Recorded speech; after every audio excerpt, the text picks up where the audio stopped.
Bonjour à toutes et à tous. On commence tout de suite par ce qui retient notre attention dans l'actualité avec Air France-KLM qui révèle des chiffres de trafic décevants. Le groupe a fait état d'un trafic passager en baisse de 0,2% pour le mois d'août.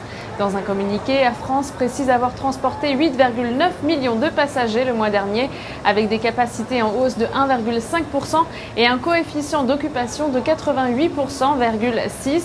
En revanche, le trafic de la compagnie à bas coût Transavia progresse de son côté de 13,2%.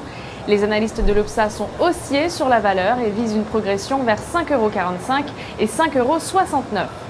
Dans l'actualité également, on s'intéresse à Air Liquide qui est en discussion pour la vente d'Aqualung.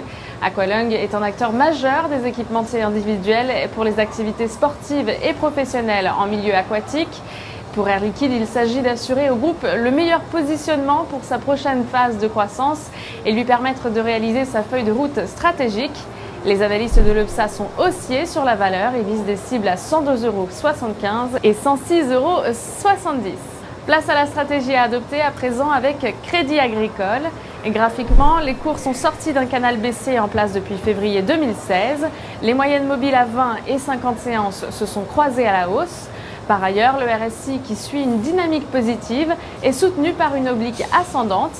Ainsi, tant que 8,10 € reste support, une poursuite de la progression est attendue vers les 9,67 € et 10,20 €.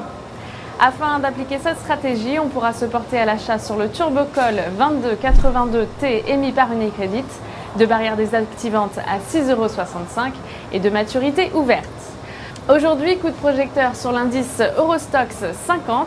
L'indice effectue un mouvement de consolidation, mais il se maintient dans un canal haussier en place depuis juillet dernier, tandis que les moyennes mobiles à 20 et 50 séances continuent d'être bien orientées.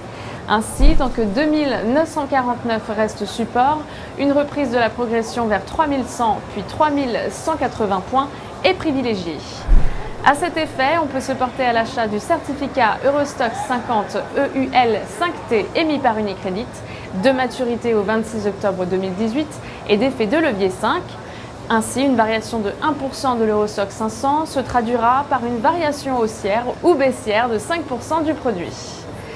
Pour Trading Central en direct depuis la Bourse de New York, c'est Stéphanie Texier. Très bonne journée à tous.